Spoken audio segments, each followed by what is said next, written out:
This is Chad Butler, and these are the 5 steps to becoming a 1%er.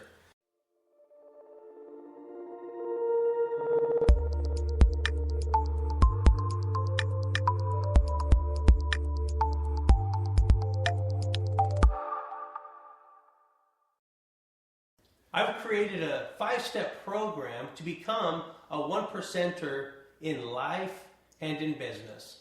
The goal of becoming a 1%er is helping people have those quantum leaps, to be able to have expansion, to be able to go from wherever they're at to as high as they're comfortable reaching, and then teach them to reach again and to keep reaching. Life is a process. It's a process of learning, and it's a process of growing. The 5 steps have special meaning individually, and the order in which they are help us develop the building blocks to become a 1%er. The first and most important step is belief. Understanding where beliefs come from, how they impact the results we have in life, and more importantly, understanding what our beliefs are in ourselves. The second one is fear. Understanding what our relationship is to fear and what role fear plays in our life. We don't want to become fearless. We want to learn to manage fear and manage that relationship we have with it. With fear leads to storytelling. All of our emotions are supported by a story in our life. Everything in life is a story, and learning the impact of storytelling and learning how we can change our story and change our life is immensely important. From there, we learn how to live in our dreams, learn to live our passion. If we're living in our passion, if we're working in our passion or doing what we love to do, it's not work. And then lastly, learning to step into our dreams, learning to step into our intentions on what we want to create and do in life. So let's talk about the first one, belief. From birth to our current state, everything that we've learned has conditioned us to believe what we believe in life.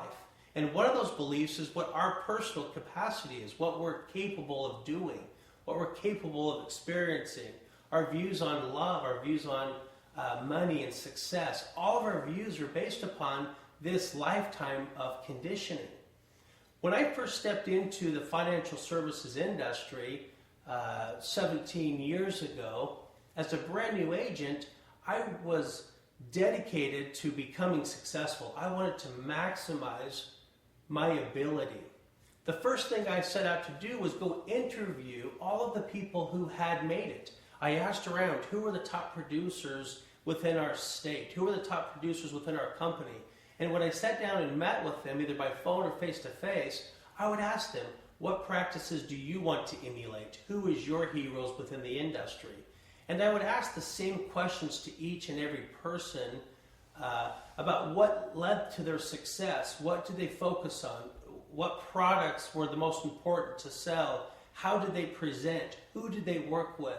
A myriad of questions trying to dig into the minds of these successful people. Why are you successful? And why are other people not? The one conclusion that I came to was that none of them were doing it the same way. Nobody had the same pattern. Everyone's patterns were different. There were some sprinklings of, hey, you have to work hard and things of that nature. But the one thing that was synonymous with all of them was their belief in themselves. And right then and right there, as a brand new agent starting a brand new career at 25 years old, I realized that I needed to find the secret sauce within me. That there wasn't any external magic. There wasn't any magic in language or knowledge or even communicating. Our belief in ourselves led to that. I had a client who I've recently interviewed on my radio show who speaks very clearly about this process. He was in the mortgage industry, and his third year, he was in his low 20s, and he was killing it, making more money than he ever thought possible. He was having a blast doing what he was doing, and his boss came up to him one day and said, "Why are you not living up to your potential?" And this shocked him because he was one of the top producers in the company. And she said, everyone here is living up to their potential, but you. What's your problem? So obviously they had a fun conversation about he needs to step it up, and this motivated him. The very next year, he doubled his production. I asked him, what did you do differently? How are you able to double it in a 1-year time frame?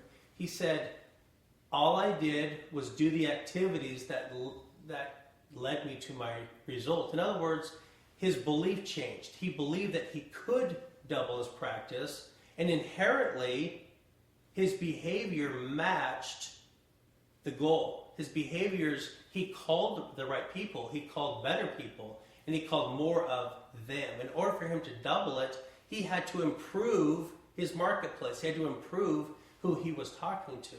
And this is what the process is. The challenge and choose model is our thoughts or our beliefs or our mindsets lead to these behaviors, and our behaviors always lead to our results. His belief in taking it to the next level led to his behaviors. I asked him simply, how much harder did you work? And he said, I worked less.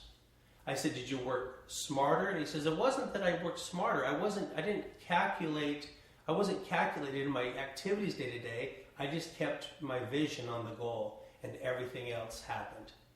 I have found that to be the case for me in my business. I've been challenging my theories, my model, for nearly 20 years as it's been in development. In my practice, I would say to myself, this year, I'm going to work half as much and make more money.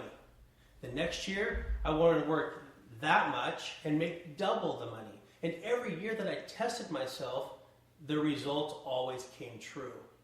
The belief that we have in ourselves, the belief that we have in our ability, is what gets us to that next level.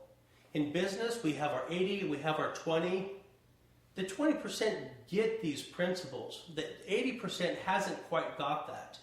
But what I'm finding is it's difficult for the 20%ers to become 10%ers. And it's difficult for the 10%ers to become 1%ers. And the challenge and choose system is to help these 20%ers and these 10%ers take it to that next level, take it to that quantum leap. We give them the tools, the strategies to understand what limits them and how we can change those stories to change their life. New stories, new life. Believe in yourself.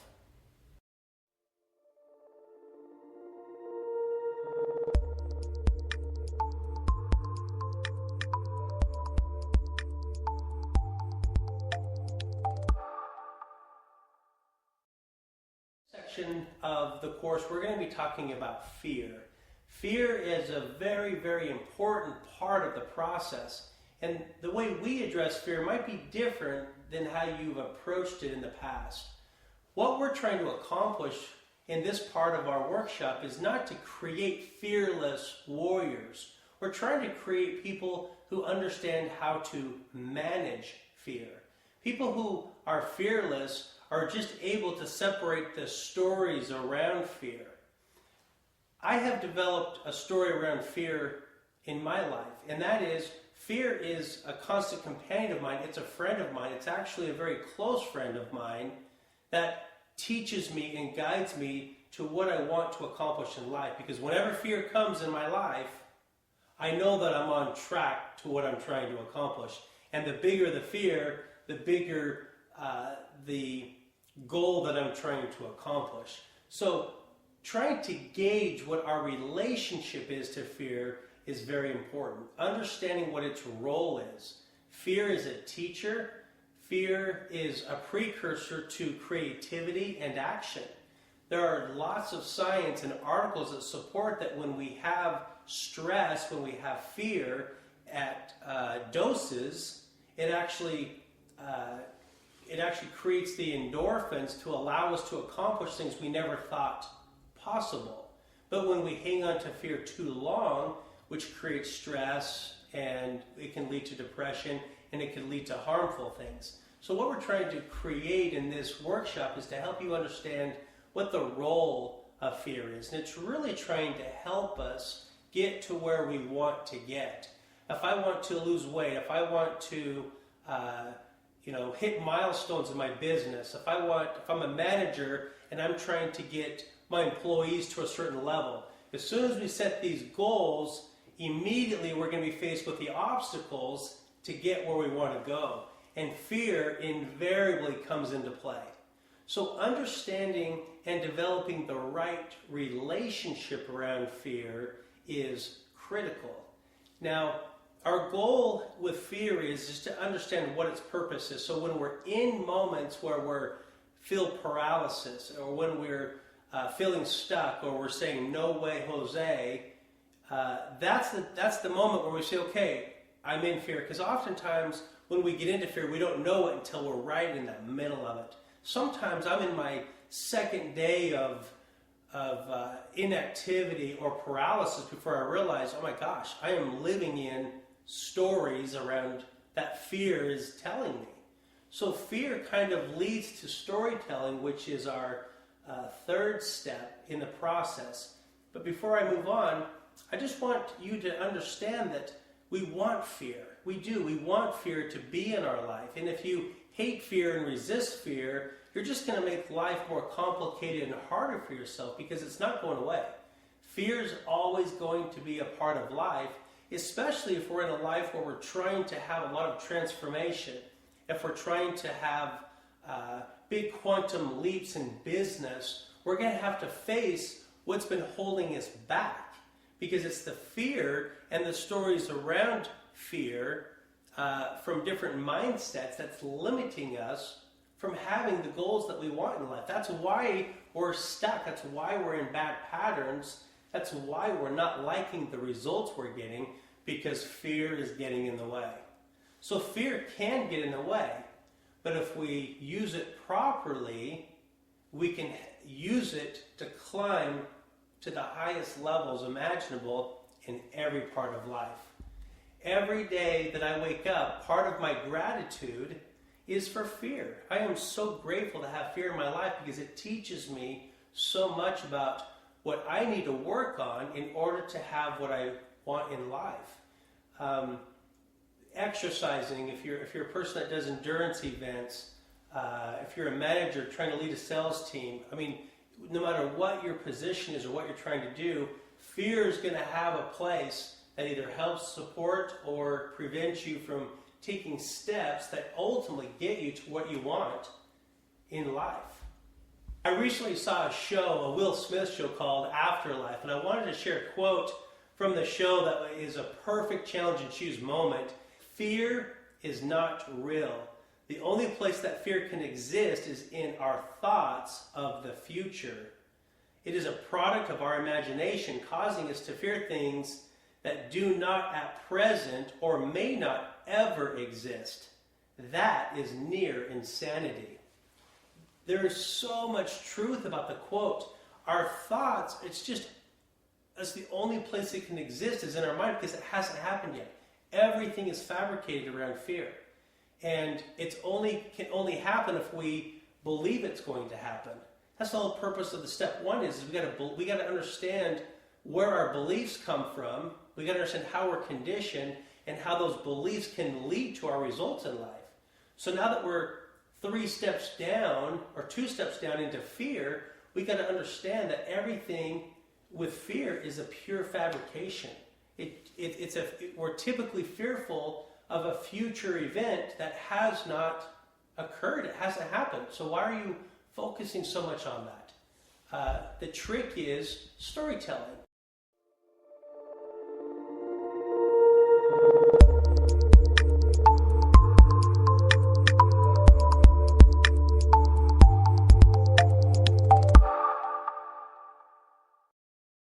Third step in becoming a 1%er, which is storytelling. The reason why storytelling comes right after fear is that's where all the stories come from. Whenever we have fear, and we've talked about what fear's role is, but now that we understand what the role is, what's the impact? The impact is our subconscious concocts the craziest stories that we could have ever dreamed up of.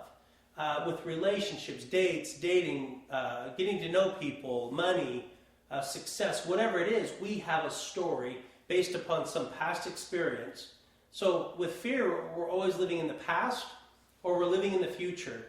We're not present. So the goal is, between fear and the storytelling, is to be present. And if we're present with today, what do I want today? Well, the fear of not being successful, or let's say going broke, if I fear going broke, and that's what I put all my attention to, is that fear, the chances of me going broke is pretty good. And if I don't go broke, I'm going to live as if I am, and that's just as bad. It's the same thing. Living as if I'm going broke and being broke, you're really living the same thing. So the challenge with storytelling is understanding that it's all fabricated. Just like the Will Smith story, he's telling his soldiers, listen, everything is fabricated. Nothing is real until we make it real. So the key concept of storytelling is understanding that when we are faced with a challenge, let's say you're a salesperson and you want to be better at making closes. The fear might be, well, I don't think people trust me. The fear might be, I'm not very credible, or I'm not knowledgeable enough. I need more experience. I need more education. The fears of the stories start playing out on what you think you need in order to become successful. They're just stories. The trick to overcoming the stories is to create new ones. It's learning to script, learning to understand that all of our thoughts that we're dreaming and scheming about, which ones do you want to become true? These fabricated stories, futuristic stories about how you're going to fail, or you're not going to deserve, or this person might think this of me, or whatever the case might be. Or do you want to write a script, a future story that supports what you ultimately want? Just like with this gentleman that I talked about at my workshop, he wrote a new story that the surgery is going to be successful, that he's going to feel 20 years younger. He's going to be able to start gardening again and working in his shop and building, and he's going to be free of pain. That's a story I would rather live than the one that I might die, that I might end up in a wheelchair. Neither one of them have happened, and the reality of it is the more positive one is typically the one that's going to happen. Back to the Joseph Campbell quote, the cave in which we fear holds the treasure that we seek. And that's so true. I find that the scariness of the unknowns and the stories that come with it, if I go into the cave of life, the cave of business, the cave of relationships, something bleak might happen. I might die. I might get divorced. I might lose my business. I might lose these clients if this happens or this happens. But they haven't happened yet. So the idea of storytelling is recognizing that all of it is a fabrication of your mind, of your subconscious.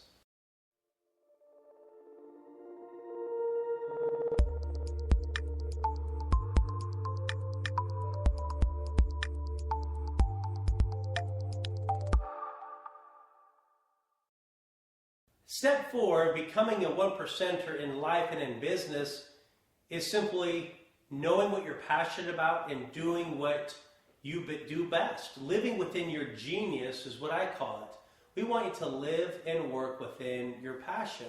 When we're living with what we're passionate about, work becomes easy. This is a pretty self-explanatory section, but it is critical. And the lessons here, what we want people to help describe or find, is what are they passionate about with what they're currently doing. We're not encouraging people to go out and find new careers like I did. We're trying to help people find the passions with what they're doing.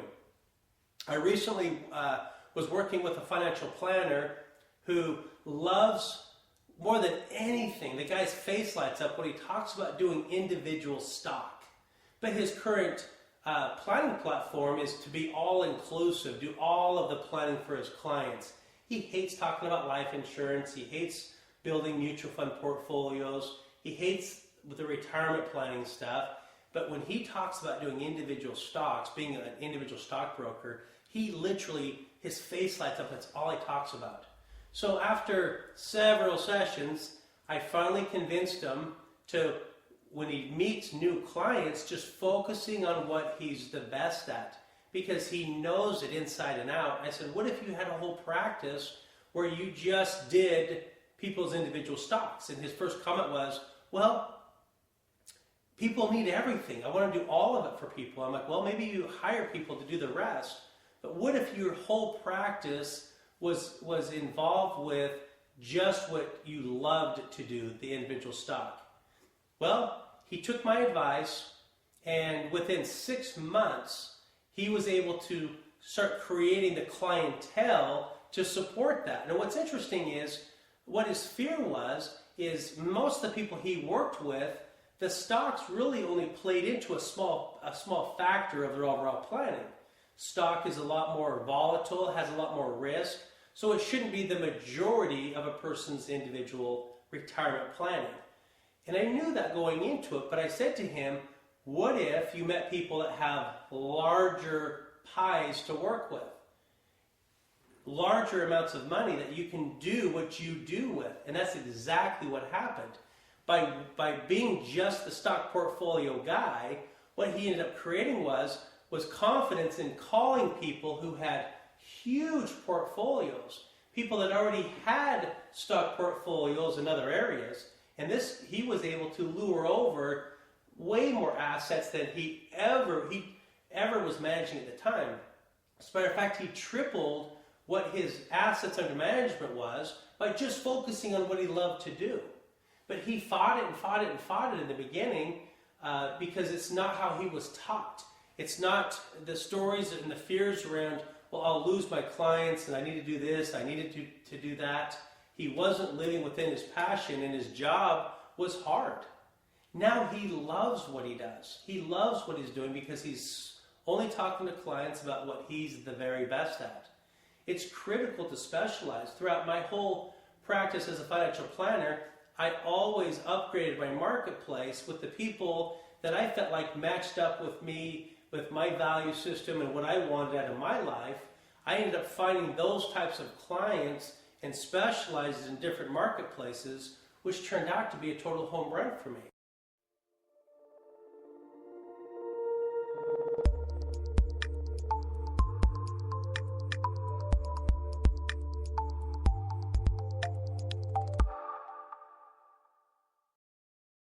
Step 5 of becoming a one percenter in life and in business is stepping into it, taking action. Now, most people view this a little bit differently. We're going to teach this a little bit differently like we have with the other sections. Stepping into it isn't just taking the action to follow the dream, albeit that's very important. What we're talking about stepping into it is, it's critical for us to understand again, how do we get the results? If we're getting results we no longer want, how do we change it? Okay? We can use scripting, we can understand fear, we can understand stories, and we can create the stories that we want. Stepping into it is stepping into changing the mindset. We got to change the mindset and the beliefs in order to get a new outcome. The reason why 98.9999 diets don't work is we're just changing behavior. See, I can step into losing weight by getting a gym membership and starting to go to the gym, but the chances of me having a lasting impact on my weight loss is going to be short-lived like it often is. Just changing diet, just changing exercise and diet, all by itself doesn't get us the results that we want. Changing behaviors is stepping into it, it's showing up, but it doesn't give us lasting results. In order to have lasting results, we got to step into changing the story. What got us out of shape to begin with? What got us fat to begin with? It's our belief systems and our stories that got us there. There's some fears there. There's some, we're nursing some belief systems by eating, okay? In order to get new health results, we got to figure out what's going on upstairs to get new behaviors, to get new results. The same thing goes for in business. We got to be willing to step into changing our mindsets, our belief systems around the area that we want better results in. I've got the perfect story to illustrate stepping into it. In my third year of my practice, I began to see a pattern. I was losing every case that involved someone's CPA or their attorney. See, I had a mindset that I didn't feel qualified or not smart enough to work with these professional people. In order to get a different result, I had to step into it. It's not working harder. I didn't need to work harder and get more cases with CPAs and attorneys, or I was going to get the same results. I had to step into the mindset, what was creating the results I was getting. It was the lack of belief in myself. I had to change the story and the mindset around my association with professionals. And when I did that, from my 3rd year to my 17th year when I retired as a financial planner, all of my cases came from professionals. All of my marketing and all of my efforts came from the very people I once feared. Change the story, change your result.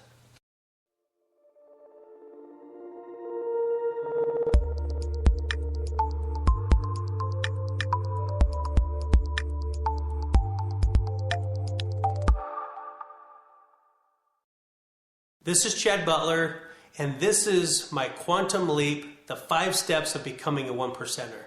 I have worked with hundreds of businesses, hundreds of salespeople over my career, and these 5 steps emulate all of the 1%ers I've ever met and or worked with. I hope you enjoyed the program. I hope you implement it. I hope you follow us on challengeandchoose.com. I hope you follow us on the Challenge and Choose Network, our radio station and our TV station. Come join us with other programs.